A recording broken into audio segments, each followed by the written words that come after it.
Mga minamahal ko mga kapatid kay Kristo Jesus, sana po kayo ay nasa mabuting kalagayan. Sa araw na ito ay dakilang kapistahan ng pagkahari ng ating Panginoong Hesukristo sa sanlibutan. Ipinahayag natin kanina sa lahat sa tanan ng ating Panginoon ang siyang hating hari. Subalit magandang tanungin sa ating mga puso at kalooban, tunay nga ba na si Jesus ang hari sa ating mga buhay? Sa buhay po natin, marami tayong mga kinatatakutan. Maraming mga bagay na masasabi natin na mga masasakit na mga karanasan, yung mga pangungulila, mga kapighatian. Maraming kinatatakutan ang mundo ngayon. Ikaw, ano ba ang kinatatakutan mo? Ako, Father, marami akong kinatatakutan. Takot akong tumanda. Takot akong pumangit. Takot akong mag-isa. Takot akong tumaba. Takot akong magmahal. Pati pagmamahal, kinatatakutan na sa panahon natin ngayon. Alam nyo, minsan meron po akong nakausap, isang tao na kagagaling lang sa breakup niya. Sabi niya, Father, parang ayoko na atang magmahal muli kasi nasasaktan lang ako.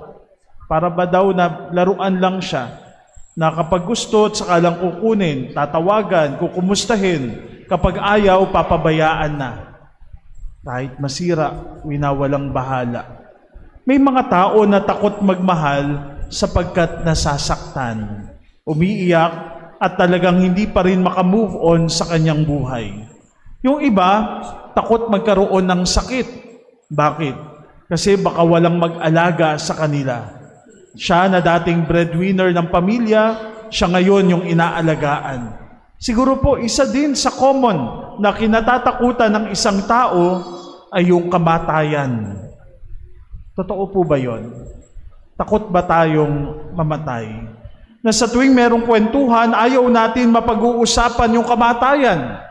Bakit? Sapagkat takot tayong mamatay. Mga kapatid, ano ba yung dapat nating katakutan? Yung kamatayan ba o yung pagkawalay natin sa Diyos? Ang kamatayan po sa mata ng pananampalataya ay hindi isang negative, hindi pangit o hindi kaaya-aya. Sapagkat yung kamatayan ang daan, ang pintuan upang makasama natin ang ating Panginoon. Subalit alam niyo po, ibang klaseng kamatayan ang dapat nating katakutan. At ito yung pagkawalay natin sa ating Panginoon dahil sa ating kasalanan. Na sa tuwing tayo ay nagkakasala, tayo ay nalalayo sa Diyos. Hindi ho ba? Ito yung dapat mas nating katakutan. Subalit iba po ang sinasabi, iba ang idinidikta sa atin ng mundo. Imbis na ituon daw natin yung ating atensyon sa Diyos, sasabihin sa atin ng mundo, ang dami mo ng guhit sa muka, tumatanda ka na, kulukulubot na yung mukha mo, pumapangit ka na. At dahil dito, yun ang kinatatakutan natin. Sa araw na ito, ipinagdiriwang natin at ipinagbubunyi natin si Jesus bilang ating hari. Sa panahon na ang dami-daming mga nagahari-harian, ang dami-daming mga kinatatakutang kapangyarihan, ipinapaalaala sa atin na si Jesus ang ating hari. Siya ang hari ng lahat. Ang sarap po sigurong maging isang hari, Naging pangarap nyo rin ho ba na maging isang hari o isang reyna? Ano kayang pakiramdam ng isang hari? Pinag-uusapan po natin ngayon yung karangalan, kagandahan, kapangyarihan ng isang hari. Subalit may tatanong natin, Father, bakit kaya ganon? Sa ating ebanghelyo, ibinabalik tayo doon sa realidad ng krus. Doon sa panahon ng paglilitis kay Jesus. Nandoon si Poncio Pilato. Ganun pala ho, Paano natin makakamit ang kapayapaan? Lilingunin natin ang krus. Paano mahihinto ang karahasan? Lumalapit tayo sa krus. Paano tayo maliligtas? Kumakapit tayo sa krus. Paano natin malalaman ang katotohanan? Matututo tayo kay Jesus na nakapako doon sa krus. Pwede bang tingnan natin yung krus ni Jesus? Sige nga po, tingnan niyo po yan. At malalaman natin ang kasagutan. Father, paano mangyayari na naging kapayapaan, kaligtasan at katotohanan ang krus? Puro naman karahasan, puro sakit, puro pagtalikod at puro hirap ang naganap doon sa krus. Mga kapatid, harapin natin ngayon si Jesus. Titigan mo siya. Huwag mong ilayo ang iyong tingin sa Kanya at malalaman mo ang kasagutan. Sa ating ebanghelyo ngayon, nasa harapan ni Jesus si Pilato. Harapan, tapatan, face to face. Natatakot kaya si Jesus sa harapan ni Pilato? Takot kaya siya?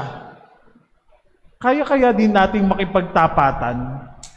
Dalawang tao yung bida sa ating pagbasa ngayon, si Jesus at si Pilato.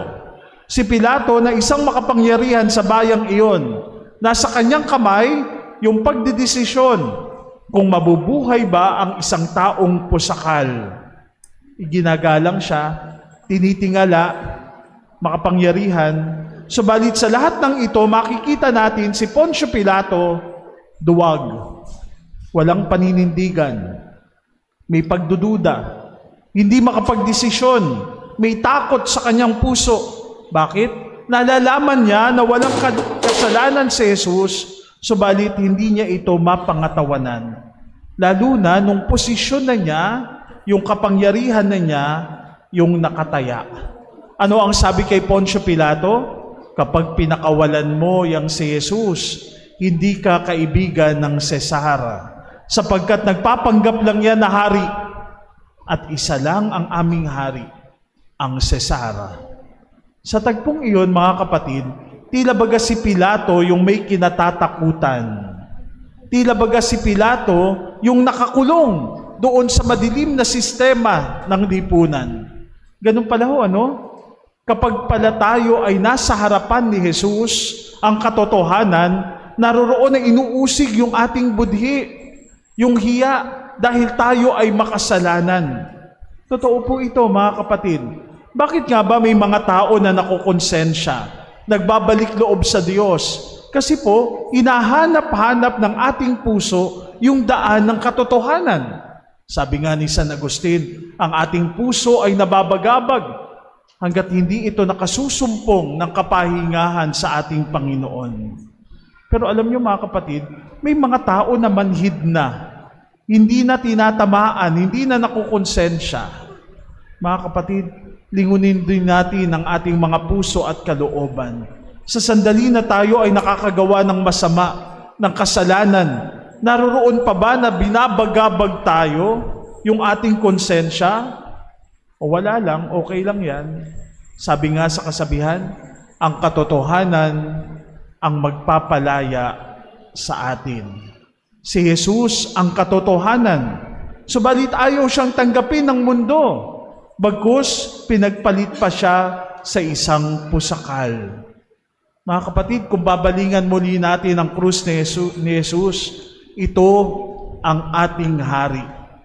Kung titingnan natin, imbis na koronang ginto at mararangyang mga bato ang nakalagay sa kanyang ulo, koronang tinik ang tangan-tangan niya sa kanyang ulo.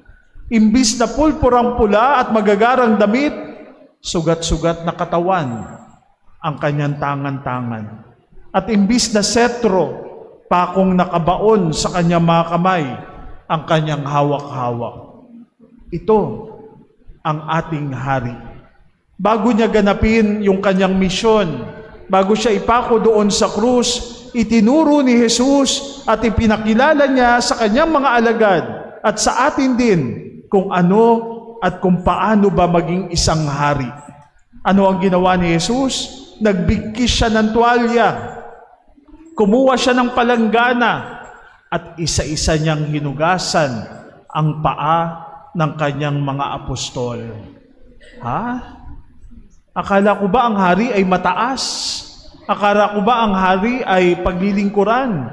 Bakit naguhugas siya ng paa?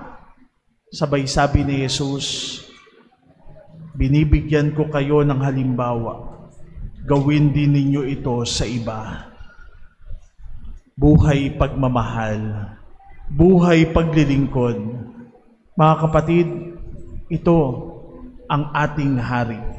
Si Jesus ang katotohanan. Sa Kanya'y makikilala natin ang ating mga sarili at malalaman natin ang kasagutan sa iyong mga katanungan. Subalit magkaroon lang tayo ng lakas ng loob na lumapit sa Kanya, harapan, face to face, tapatan. At sa sandaling iyon, magpagabay tayo sa katotohanan. Tandaan po natin, kaya may takot sa puso ng tao kasi wala tayo sa katotohanan. Panginoong Jesus, aming hari, ilumin mo po ang aming mga puso. Marami kaming mga kinatatakutan sa panahon ngayon. Maraming umaalipin sa amin. At madalas kapag kami ay nagkakasala, ayaw naming humarap sa iyo.